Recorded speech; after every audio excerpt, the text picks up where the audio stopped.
Welcome to CREPN Radio for influential commercial real estate professionals who work with investors, buyers, and sellers of commercial real estate coast to coast. Whether you're an investor, broker, lender, property manager, attorney, or accountant, we're here to learn from the experts. The goal of Commercial Real Estate Pro Network, we are building a resource for investors and professionals dealing in commercial real estate by interviewing influential commercial real estate experts across the country, asking questions and getting answers. And for more information, you can find us on YouTube, Twitter, LinkedIn. And if you like what we're doing, we sure hope you'll let us know by liking, commenting, sharing our interviews in your network. Today, we're going to take a look at kicking crime out of your apartment community. And we're going to look at some crime prevention strategies for apartment owners. We'll take a look at the problem, some steps to determine if you do have a problem, some steps that owners and managers can take to remedy the problem, and create a safe place for the residents and employees in their complex. I'm delighted to have today's guest, who is a third-generation real estate professional. He has a Georgia real estate license. He is a member of the Atlanta Apartment Association, the Atlanta JCs, Washington University Regional Alumni Board. He has taught real estate investing and property management to numerous groups and in conjunction with the Georgia Real Estate Investors Association and the National Apartment Association. He is also a real estate investor with ownership in over 3,000 units. In 2007 and in 2008, he was a back-to-back winner of the highest professional honor in the apartment industry, the National Apartment Association's Paragon Award. He is the first ever Citizen of the Year Award for pioneering efforts to reduce crime and create safer neighborhoods in Southwest Atlanta. He's also the founder of a nonprofit, Legacy Community Housing Corporation, that promotes respectable, affordable housing, as well as educates the apartment industry on crime-free housing best practices. My guest today is Brent Sobol. Brent, welcome to the program. Thank you very much. Pleasure to be here and have a platform to talk about these important issues for America, for our neighborhoods, for our business. Well, I got to tell you, I'm really excited to talk with you. I've read up on your story a little bit, and if you don't mind, if you could tell our listeners a little bit more about your background and how you got into real estate investing. Well, you did a pretty good job there with the intro. Appreciate that. My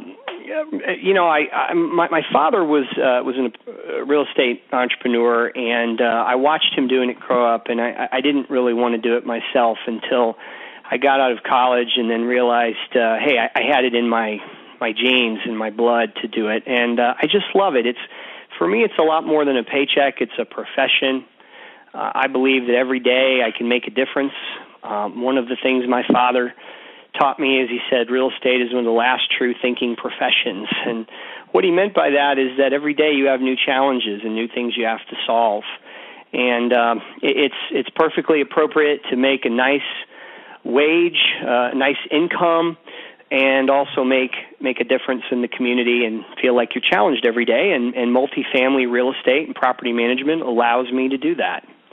I've been doing it for ever since I graduated college. I moved to Atlanta around 2000, the dot-com era, working for a Home Depot subsidiary, very close to real estate. And then after 9/11, it kind of forced me into becoming or getting into the profession of a multifamily specifically, and the rest is history. I started working for an individual that taught me a lot of the basics, and then around 2005, I went out on my own and started putting my unique spin on property management of apartments and realizing that it's a way you can make a difference and make some good money for yourself. And the accolades just kind of came in as my style was very unique, and it got noticed. Units Magazine asked me to write a couple of articles, and one of which was the catalyst for the crime prevention talking and that I do, and the nonprofit that I founded, which is Legacy Community Housing Corporation. And it's both an affordable housing owner-operator, but it also has an advocacy component, and that's why tonight I'm talking with you. I'm not selling anything. I'm not no books, tapes, none of that stuff. I just want to give landlords that care about this issue some honest-to-goodness advice on how to solve some problems that they might be experiencing for everybody's benefit, and that's a core part of our mission, industry education, because I've seen both on the properties that I've owned and operate, and then some of the projects that I've been invited from troubled landlords to work on, how we can turn things around by doing some things that are slightly different, just making some adjustments to how you do your day-to-day to have more community impact and more on your bottom line. Well, that's insightful. I have some experience with managing real estate, some real estate investments, and our listeners are primarily real estate investors, or in some cases maybe wanting to get into real estate. And I think one of the things that gets all the headlines is all the upside. I mean, all the money that can be made. Sure. Or at least that's the way it's portrayed.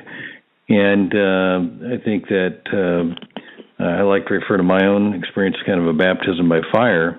Absolutely. And I think there are plenty of people that are investors that have had that experience. But the uninitiated... It's easy to make money in real estate in good times, but in bad times, to make money and to stay viable and to and to have a quality product, something you're proud of, it's a lot harder, and you really have to be a professional. There's one of the coaches I learned from, or mentors, is a guy named John Adams here in Atlanta, and he writes for the Atlanta Journal-Constitution on real estate, and he's a very respectable guy.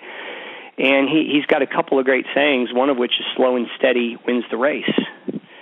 And another saying that I like to quote, and I really believe this, is said, real estate is about investing, not speculating. And unfortunately, we get a lot of people in the business, and I say that sort of with quotes, that are in it to speculate. They want to ride the rising tide of prosperity. They don't ever want to get their hands dirty. They don't want to deal with some of these tough issues like crime and employee dishonesty and fraud and things like that, which can dramatically impact your bottom line. If you're a great operator, you can almost outmaneuver or out-operate in a downturn. And in an upturn, you can almost always beat the market performance metrics that the different groups put out there. But, again, I see it as a profession, and it's an opportunity to serve. And I'll tell you another little story here is when I bought my first large apartment community solo, and I guess it was 2005, I didn't realize the community impact that you can have when you own 10 acres, 100-plus units. I mean, if you own one house in a neighborhood, it might be hard, or two houses in a neighborhood or in a metro area, it might be hard to say, hey, I can have an impact. I can make a difference with how I run my real estate, how it looks. But if you have a lot of land, you have a lot of units, you have a lot of people coming and going, and they see you doing things very differently, and they like it, and it feels good. And we all kind of know when things feel good or they don't feel good as consumers. I'm just speaking generally. And I saw, hey, I can make a big impact here. And I was able to hire staff that felt the same way, where they saw what they were doing as a mission. I mean, of course, we couldn't give, we're not giving away the rent free for everybody. I mean, there are some situations where we've given away some free rent and when the situation warranted it. But, when you have a lot of land, you can make a difference. And not a lot of real estate folks think about it that way. One of my fears for the industry and the profession and the business is that we're treating apartments and real estate as commodities, and to an extent they are. I mean, we're trading mortgages on Wall Street. Cap rates and rental rates are often digitally produced on the back end from software. There's a lot more transparency. We're talking, rents per square foot, and hey, all that stuff is good. But at the end of the day, we're dealing with someone's home, Somebody lives here. Somebody's trying to have a life. They're trying to have a good family situation. They're trying to be healthy. They're trying to thrive. Most people, I believe, are born good, even though I've dealt with a lot of criminality. And so I see it as an opportunity to serve those good folks and make a difference in the community. And I know, I want to say this, there's a lot of landlords that feel like I do, because I meet them all the time, talk to them. They read my articles, they call me, have a quick conversation. We swap stories, and it's almost like a support group where, hey, we're the guys that are trying to do the right thing here to use our real estate for the greater good and make a good living. How about that? Yeah, imagine that, huh? In listening to you, the description kind of reminds me of the difference between the guy that's willing to roll up his sleeves as opposed to the guy that just wants to have the fat passive paycheck. And well, there is clearly some opportunities that might exist in that. I think that the work that has to be done in order to create and maintain a desirable community is sometimes overlooked or not fully understood, I think, by the outsider. Yeah, and you know, I mean, some obviously because of demographics and income levels and education areas, I mean, some properties are a lot easier than others. But I've always liked the challenge, and I saw where there weren't a whole lot of people trying in earnest to turn around some of these apartment deals that, frankly, I felt could be, and so that appealed to me. You know, I don't think there's anything wrong with getting what a lot of real estate folks call mailbox money, where your check just comes in every so often. Oh, nowadays, you know, ACH seems to be how the distributions are getting paid. But I think that I would hope that investors and folks that are listening to this call would look beyond the nice prospectus and just sort of ask yourself, hey, is the owner managing and owning this responsibly? Are they genuinely concerned about the well-being of the people that live there? And can they demonstrate to you some ways that they do that? And if you find that the syndicator or the investment is just, you know, is so distant that folks don't really know how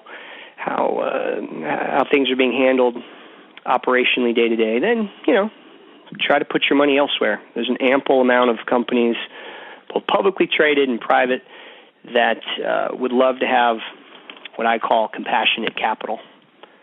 Capital makes a difference. Right.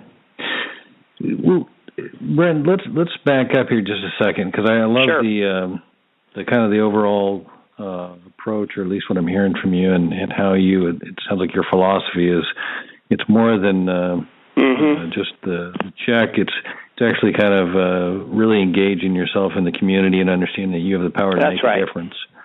That's right. And I think that and think about that from a real estate standpoint. I mean, who's talking about that? Who's talking about that? I haven't heard it. But it's, I know, and it's shocking to me because there's just so many good people that are out there, and you know, I hope there's a movement that is created by it, frankly, where folks realize that how big of a difference they can make by being responsible landlords. Well, and maybe I shouldn't say that the conversation is non-existent. I was just reading something today, and it was more about the potential to develop some land. And you're talking about raw land and, you know, putting something there. But I think that the perspective that you're coming from, and this is what I really wanted to try and dig into a little bit, was what I understand is that you bought a property that had some issues. And I guess there's a couple of thoughts that come through my mind. First is, did you have a good feel for what those problems were before you bought the property? Hell no. I was blindsided. just like most owners are. And you you have a fight or flight instinct, sink or swim. And you know, I tell this story openly. This was 2006, and it was, I guess, the largest individual deal I'd done in my career. It was about 350 units in South Atlanta. And I bought in really with stars in my eyes. The economy was going well. I'd never had a bad deal. Everything had worked. And I purchased this turnaround deal. I actually bought it from Fannie Mae. And, oh, my God, was I just blindsided by the host of social issues that were present in this community. I had no idea the amount of criminal behavior that was present. And I was having lots of operational problems. We weren't able to collect all the rent. Occupancy was always a challenge. We weren't able to attract a quality renter. Turnover was very high. IREM often quotes for Class C properties. And by the way, that's really what I focus on, C properties, although I've dabbled a little bit in Bs and Ds. But turnover often is about 70%. I mean, I was running over 100. And I couldn't figure out why I wasn't making any money. And then I started talking to wiser landlords and then some wise law enforcement. And they started giving me some advice. And they said, hey, if you modify a few things here, if you screen a little bit, if you screen better, screen differently, probably I should say, and really look into people's profiles, verify the documents they're giving you are valid. Document fraud is a big deal right now with rental applications. You can buy documents online. If you make some improvements to your physical site, the property, that would deter crime, lighting, door peepholes, trimming the bushes, eliminating certain pathways, erecting fences in between buildings, or what we call cuts. If you do some things like that, then you will just naturally not see as much criminal behavior. And what I found was rather profound in that the economics of the deal had so much to do with whether people felt safe or not when they came home. And I'm always fascinated by our industry and every year I go to the National Apartment Association. In fact, I'm probably one of their longest running speakers. This year, I believe, will be my 9th in Vegas in June. So please come see me on Thursday. We'll be talking about owner-operator best practices in a panel with 3 other very smart landlords. Did you say this is your 9th year? My 9th year speaking there, at the education conference. Oh. I just love teaching. I love sharing. And I love dialoguing, too. And so anyone who's listening to this, you want to contact me through my website, BrentSobol.com. I respond within a day to everybody that inquires. Where was I, Darren? I was going down a good track. Oh, I'm sorry. No, I didn't mean to interrupt you there. You were talking. I remember about the people you talked with and how to people you talked with about how to get it turned around. Yeah, and so it really was about how do we keep the community safe. And all these surveys at NAA that they do, all these marketing firms like For Rent and Apartments.com, they all want to talk about the amenities like the pool or the computer room or how good's the Wi-Fi. Well, let me tell you something. The number one amenity is when somebody comes onto that property, do they feel like someone is going to kick their door in the middle of the night and do them harm or steal their flat screen TV or break into their car overnight? That is the number one thing that people are thinking psychologically, subconsciously. And fear, huh? Yeah, fear and safety. Safety, shelter. Maslow's theory of human needs starts with, hey, do people feel safe at home? Is it a home, or are they just renting 4 walls and some carpet? So while we as landlords can never guarantee anyone's safety, in fact, we've seen not even the government can guarantee safety, the police, no one can guarantee safety, and I'm not ever asserting that anyone should do that. We can certainly do things that make our communities feel safer, feel more attractive, feel clean, feel kept, feel professionally run. And what happens is over time, your residents feel that too. You start attracting the kind of prospects that you want, and it's amazing. It's transformative. I've seen it happen all over the country. Seen it happen with my deals, with other deals. It's powerful. And when I talk around the country on crime prevention, these are the things I talk about. And I share these stories with folks, and landlords come up to me and tell me, yeah, hey, this worked for me. I was hands-on. I got engaged in the transformation, and now it's glorious compared to what it was. No, I think the experience you've had and the stories and I've been on your website. I've seen the pictures, and I understand that those are from your property. Is that correct? Mine or properties that I've done consulting for owners that have had troubles. I try to take unique pictures, and there's about over 100 photos that I or my team have taken when we go on site, and these are all shareable. You can right-click and save as and use the photos in your presentations. In fact, there's a lot of lawyers that do that when they're doing different talks about premises liability, and I have been an expert witness in different legal matters. But yeah, if you go to BrentSobol.com, no one's going to sell you anything there, but it's an industry resource. I've got a section on articles on crime prevention, led by the 10 Steps to Prevent Crime. That's the hallmark article that I wrote for Units Magazine. It was actually on the cover in 2010, I believe. And then there's a whole host of links to different crime-fighting sites. And if you have a link that's not on there that you think has really helped you, let me know, and I'll add it. That's great. Now, speaking of your website and the pictures, and this is kind of, again, just to paint a picture for the listeners, what you've been up against. I mean, when you say crime or you say expensive, I think everybody's brain jumps to a particular reference point. Crime might be for some people somebody that speeds or drives too fast through a school zone or something like that. That's not what we're talking about here. Can you elaborate a little bit about what you've run into? Well, sure. I've seen a lot, and I mean the crime really runs the spectrum. I mean, I think that the crime that most people are concerned about is the crimes against their body, the violent, aggressive crimes, rapes, murder, aggravated assaults, batteries.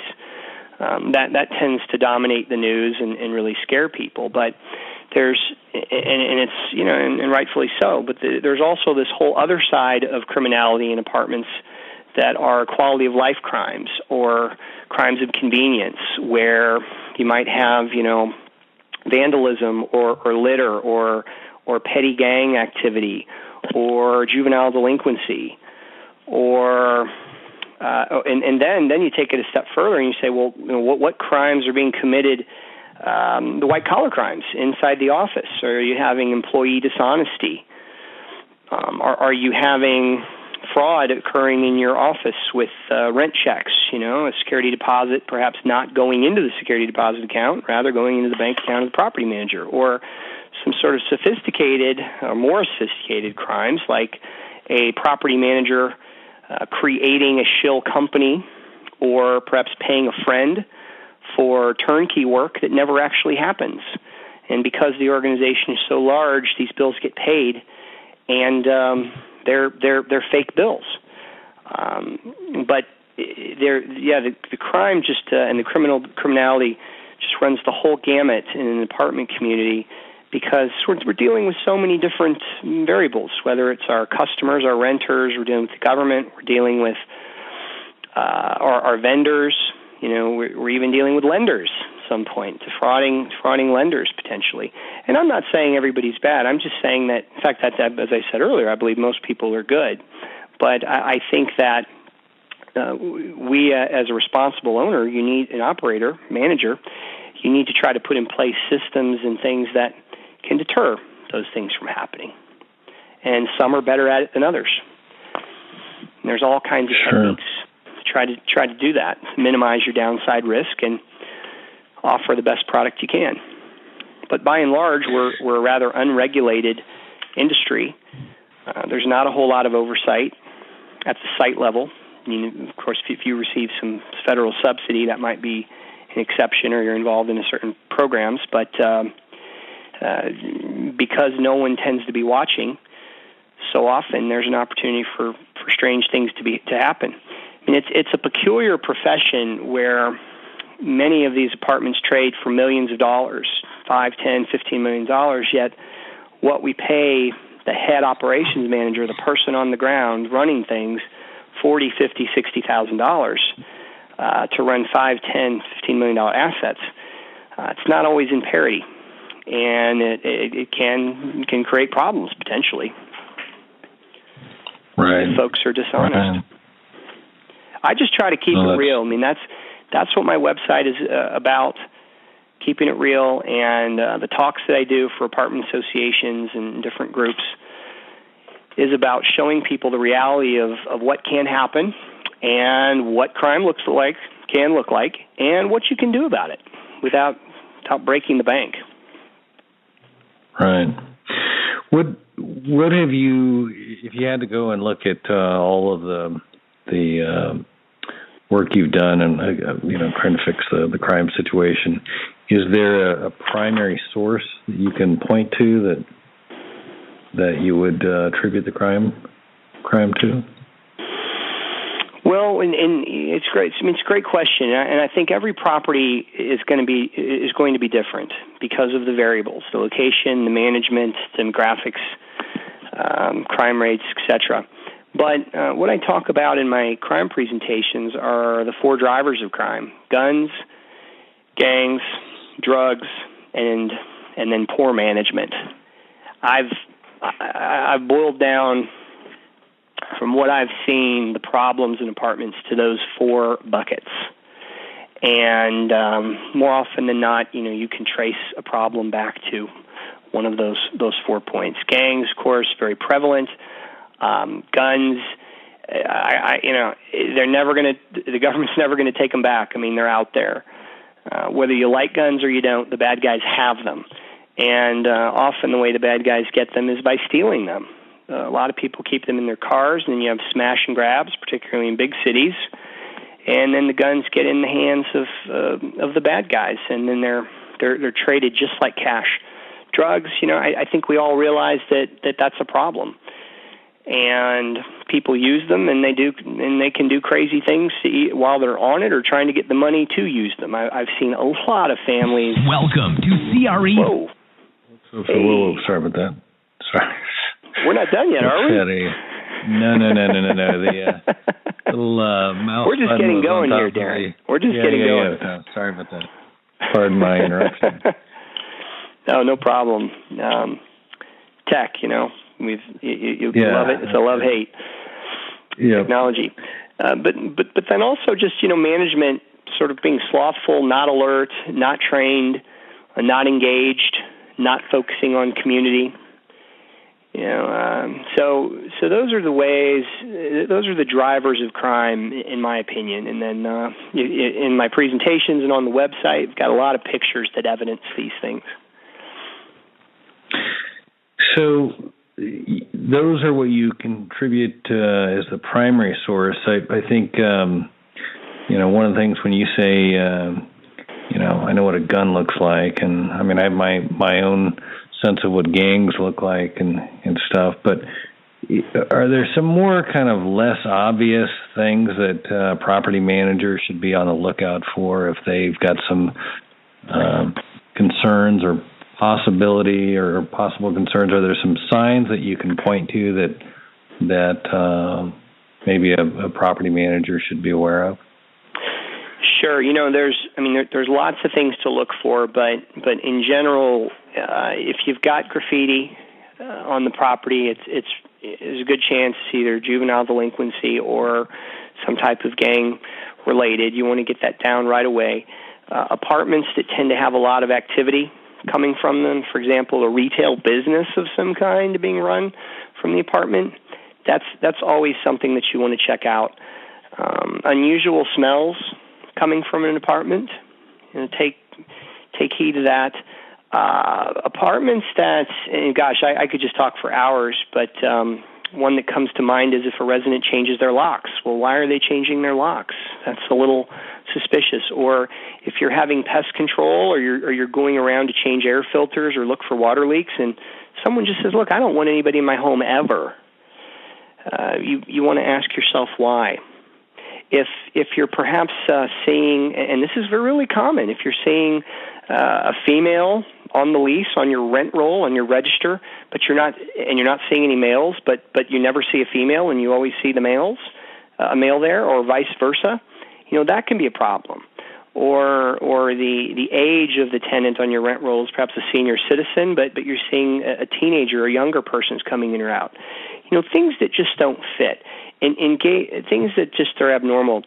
Engaged management is perhaps one of the most important things that anyone can do. And it doesn't mean someone has to go out and be Rambo and just bang, bang, address everything and knock it all out. No, it just means knowing what's going on, being alert to the crime signs, signals, potential crime signals, partnering with law enforcement and community organizations, getting to know your residents, and checking things out when things are brought to the attention of management.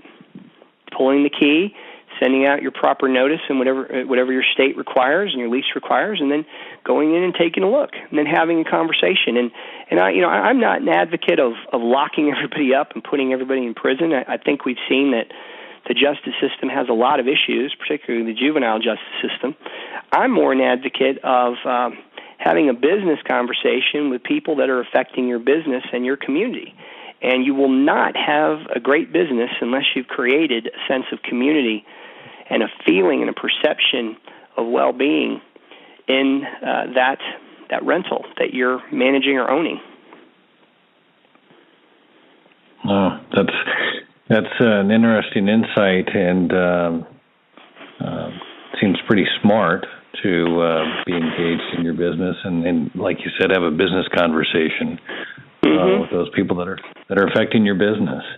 And we often tell people, we say, hey, look, when we're in a contentious situation, maybe you've found drugs or you've found an unauthorized occupant, or they're running a business out of the home and they shouldn't be, or the rental apartment, and you just say, hey, look, this is not personal here. I mean, we want the best for you. We want the best for everybody. It's just business. We've got a job to do. There's a reason that this lease agreement was signed. We wanted to make you aware that this is a concern. How do we move forward here? Is this the best living situation for you? Right. Oh, that's good. And then you try to work it out amicably. I mean, it doesn't always go that way, but I'm always amazed. And when I do my talks, you say, "Well, I'm afraid to evict someone, or how do I? Eviction is just so messy, and it takes forever in my state."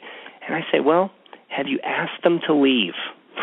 Have you had a conversation, a business conversation, where you explain your concerns and you just ask and you let them know you're going to let them out of their lease if they move on? And about half the time that works.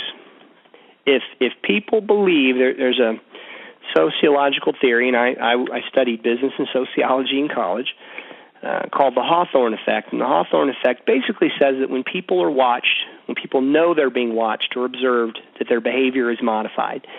And for most people, that's a good thing. If we're watching if they know that we're watching what they're doing and we're more aware and we're engaged because we care about the community and it's just business, we have to make a profit. Everybody understands that. That we need to address this behavior so we can both move forward in a way that works for both of us. When you approach it that way, it's a lot less confrontational. Oh, that's good. In the approach there, I'm just kind of curious. So you, in your experience with the property that you purchased, you had a situation that was an eye-opener. And right. So you made the decision, and this is even kind of a backup a little bit. What was your decision to fight, if you will, as opposed to get out of it and go? And then let it or do something quick?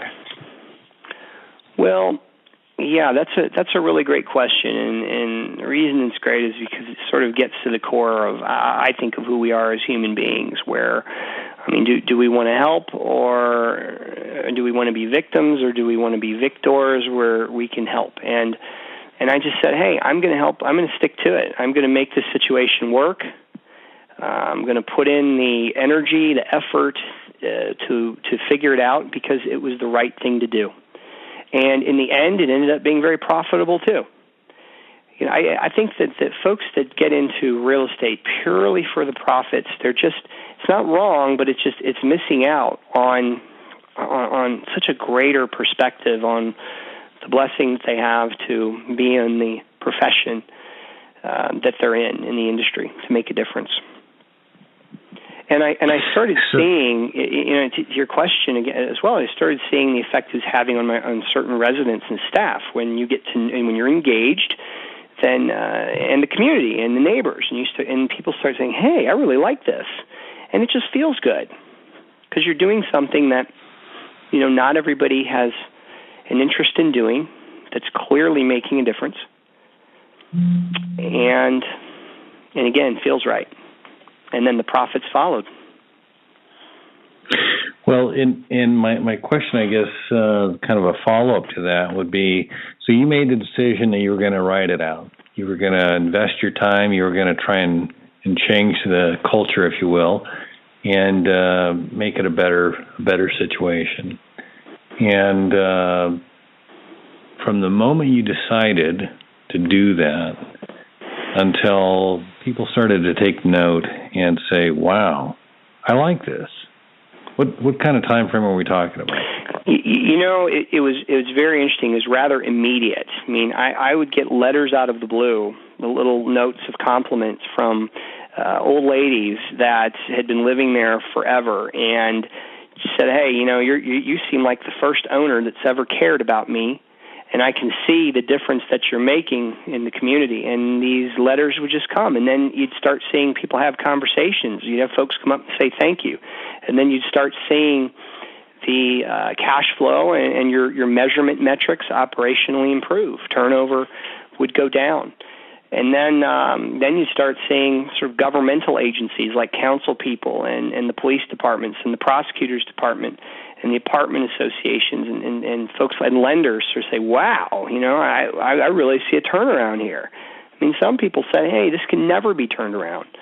And that was my first deal, my first turnaround deal. There's subsequently been a handful more that I've personally been involved with, but then when folks call me from the website and we talk, I hear these stories happening more and more.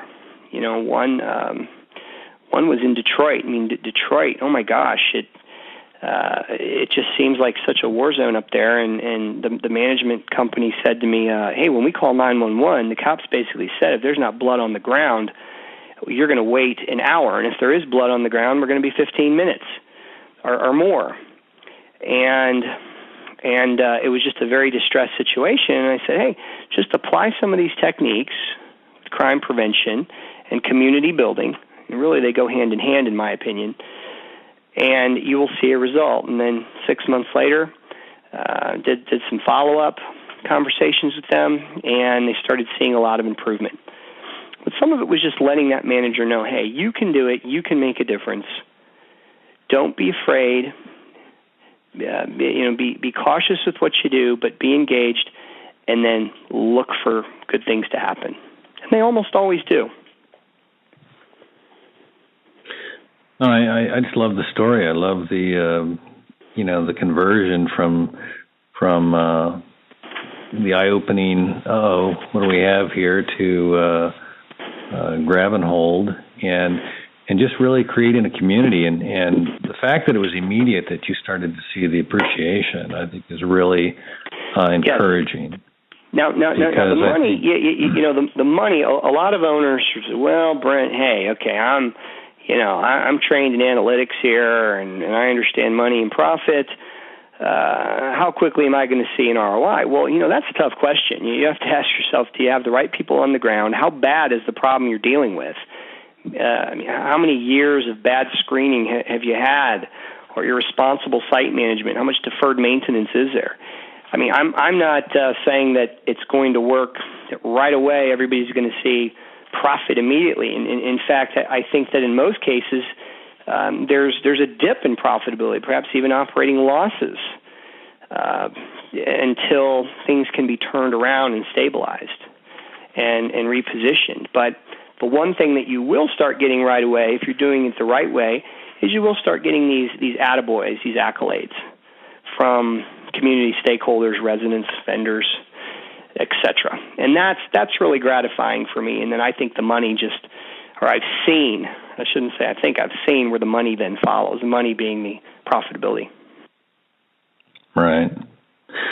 Now, they obviously there's a profit motive there, but to be able to take the situation, and I think even when you looked at the deal, I'm assuming that you had your numbers before you, and it made sense from that point. How much better did it get? And I don't want to dig into your personal finance, but just from a standpoint of, you mentioned in the beginning that you were running north of 70%, close to 100% turnover. What's your turnover rate reduced to when you make a safe community and Yeah, great question. I think you should easily get into the 20s to the 40s. Again, every property is going to be different because of all the different factors that are out there, but you should definitely be able to see some tangible reductions. And some people say, well, where's the ROI in investing in crime prevention or the expense? Most people think of crime prevention as an expense for their apartment communities. I challenge owners and managers to think of it differently, and it's really an investment. And it's an investment that will pay dividends. And so you say, where do you see that? Where does the return come from? Well, I think it comes from very directly lower turnover. You're just not spending as much. You can get rent increases because people are more willing to stay. And then, of course, there's all kinds of other little intangible savings, from reduced maintenance to reduced insurance because you're not having as many fires or general liability claims. So there's a lot of ways to save money with having a good crime prevention and community engagement program in place. But they're not always, I'm not going to be so bold to say that if you spend $100,000 in investing in crime prevention this year, you're going to immediately see these other metrics adjust by a certain number.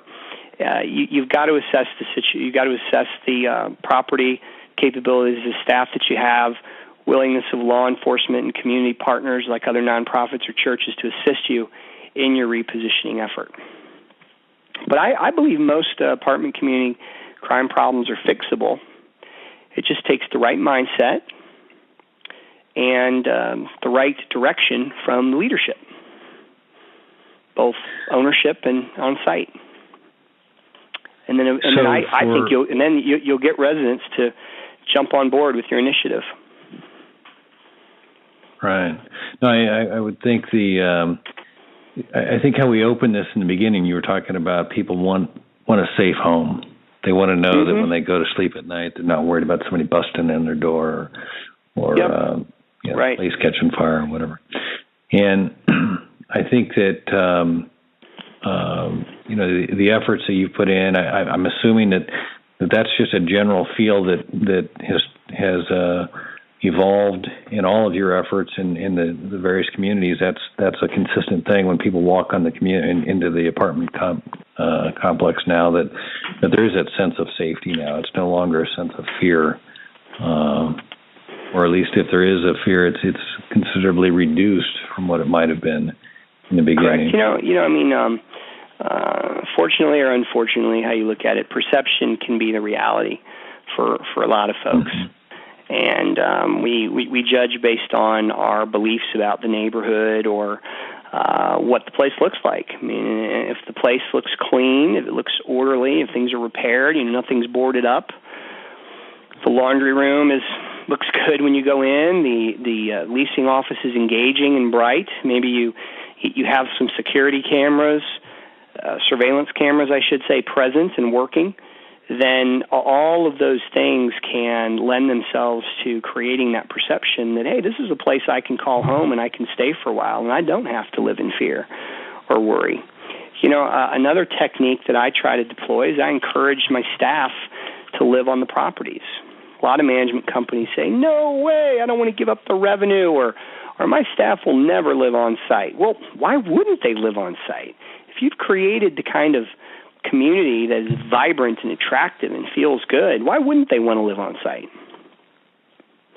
Sure. Another tip is, and this is a trend, don't allow smoking of anything. Someone said, smoking of what? Brent, one of my seminars, and I was in Denver this year, which, has legalized marijuana. Yeah, right. Oh, my God, I think it's become the new tourist mecca of the United States, and folks are coming in from all over to get high legally. You can just see it all around. But if you discourage smoking, there's a lot of benefits. I mean, if you're encouraging healthy living in your communities, you don't want people to put things into their system that might harm them. But there's also fire risk to smoking, and there's a cost factor. Apartments where someone has been smoking, they tend to cost a lot more to repair. And folks that live next to smokers might not want to have the smoke. And then if someone doesn't smoke anything, and they're resolute about that, then you don't have to worry about them possibly putting illegal things in their system as much. Right.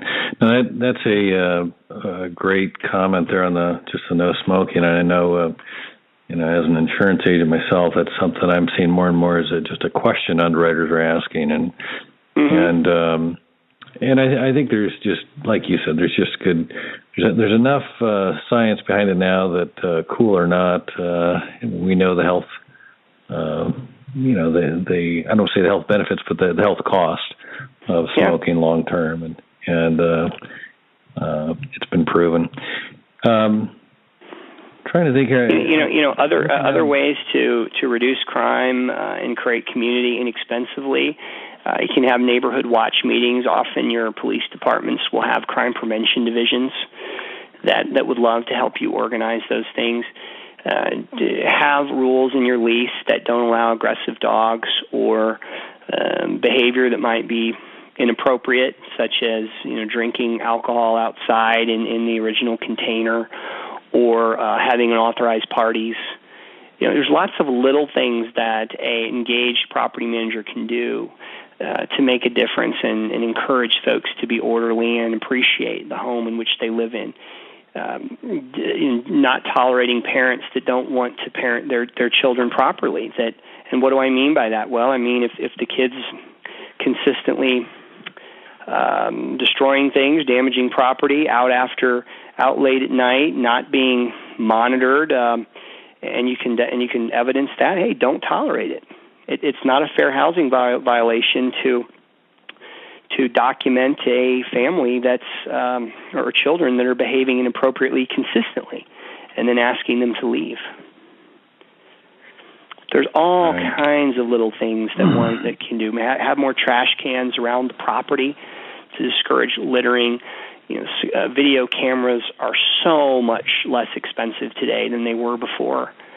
As the technology has improved, there's events like National Night Out where you can invite the law enforcement and prosecutors to come to your property and actually celebrate the community's stance on crime prevention. Lots of things that you can do. I mean, we even will have allow residents to use. We dedicate a room or a clubhouse for community events and have a resident services programmer. It doesn't cost a lot of money. They can come in and they can do events. They're trained to build community, get people engaged. When folks feel part of their neighborhood and their community, they're more likely to stay. They're more likely to stay. You have less turnover. Less turnover, more profit. I call it the engagement. I call it the engagement triangle, and I've not heard anybody else refer to it this way. And if you think of it as a triangle where you have safety, where people feel safe, you have community, where you're fostering a sense of community. Really, not just lip servicing it, but then you're also making profit because everybody's got to earn a living. And if you can get those three things going in unison, it's magic. And I call it the engagement triangle, community engagement triangle. Yeah, that community aspect there, I think, is It's really, it's so powerful. I mean, because it seems like that. Or let me ask you this: is there one that drives the other in the triangle? Is the safety drive the community drives the profits, or is it just all interrelated? That's a great question. I don't think profit should be the driver, personally. I think that if you are striving to create an environment that feels comfortable, appropriate, safe, and you're actively engaging the community by how you manage, then the profit will come. And I do think that if any of those three get out of balance, then you have problems. For example, if the place isn't making any money, it's going to be hard to pay for the things that you need to do to keep the place safe or to have community activities. If community doesn't feel safe, your profits are just not going to be what you want them to be. If the place doesn't feel like a community, if it feels like a piece of commodity real estate, it doesn't feel like a community, well, chances are it's probably not going to feel safe, and you're probably not going to have the profit that comes with it. Right. All three in balance produce a great outcome. I like the balance piece of that. Mm-hmm. That's something that's beautiful when it's working all together like that, and so easy to. Yeah, it's funny. I think in truth, it's all very attainable. It's when people don't work it in the balance that you have the. The out of balance shows so vibrantly. I mean, you can really tell when something's not out of balance, and you can feel something and see something work when it's really in balance. And that's a neat. You really do. You really do feel it.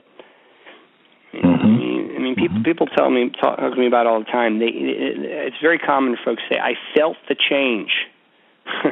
They didn't look at the P&L. They didn't look at crime stats from the police department. And often those, support the feeling, but they'll say, "I feel the difference. I feel the change," and that's really neat. Again, it gets this notion of property managers as professionals that are serving others in meaningful ways versus speculators that aren't engaged and treat people and housing as a commodity. Big difference. It's a fundamental perspective difference. Right. Hey, Brent, we're coming down here, just a few minutes left here, and before we shut this down, I wanted to ask you, for someone who has a property in need of a turnaround or considering purchasing a distressed property, is there any comment or advice that you would give them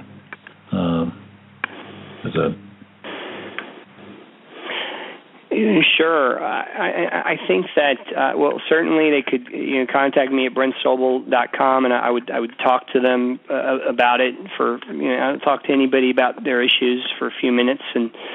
But in general, I think you don't think it's going to be easy. It might be easy in an up economy, but realize the moment the economy starts going south, and real estate is a very cyclical business, it's going to be really hard. And then you've got to ask yourself, are you prepared to hang with it? And I think you also want to ask yourself, are you prepared to be engaged if you need to be? Or are you solely relying on a third party to manage it or operate it, and you don't necessarily know how the how the business runs? I would also be realistic with your budgeting up front for where you can get the most bang for your precious dollars in terms of where you spend things. I mean, again, every property is going to be a little different, but curb appeal and creating that feeling of safety are often great ways to spend the money initially to change people's mindsets. One of the most successful real estate brokers in Atlanta told me one time, he said, the hardest thing about repositioning a property is changing the mindset of the people that live there and the community and how they feel about that property. And at the time, I didn't really get it, but upon reflection, I realized, he's right, because because you can kick everybody out of the place, but the surrounding environment and fill them up with, Class A tenants with perfect credit and high incomes. But if people don't know that happened, they still might think the place is, undesirable, unpleasant, God forbid, unsafe. So changing the mindsets is very hard, and I guess to reiterate, it's easier in an up market, but be ready to hold that thing and hunker down in a down market to manage tactically. One of I've had the pleasure of working with a lot of guys in SWAT teams and special forces over the years, and one of the things I've always observed about them that I think applies to our business is this notion of being tactical. SWAT teams are always tactical. They're well-trained. They're prepared. They anticipate a lot of potential things that could go wrong when they're doing their jobs, and then they're tactical with their approach.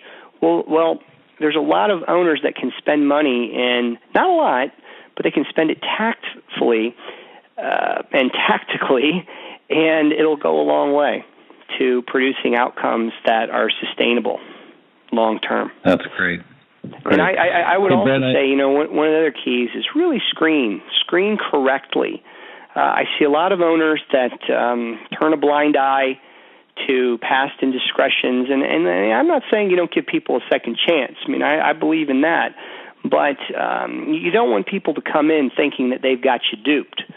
Gotcha. If anybody comes and says that they're cut you off here, but we got about 30 seconds here, real quick. 30 seconds. Wow, this hour went quick, Darren. Thank you for having me.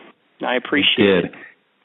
You are so welcome, and I hope you'll agree to come back sometime. Sure. I really enjoyed it. Sure. I'd love to do some more. I want to get out your website. Hopefully we made a difference tonight. That's the goal. You got it. Brent's website is www.brentsobol, BRENTSOBOL.com. Please check us out on YouTube, Facebook, LinkedIn, and Twitter at CRE Pro Network. And again, we ask that you like us, share us, comment, and tell us if you like what we're doing. Until next time, thanks for listening to Commercial Real Estate Pro Network Radio. Thanks, y'all. Bye-bye. You're listening to CREPN Radio for influential commercial real estate professionals. For more information on this or any of our guests, like us on Facebook, CREPN Radio.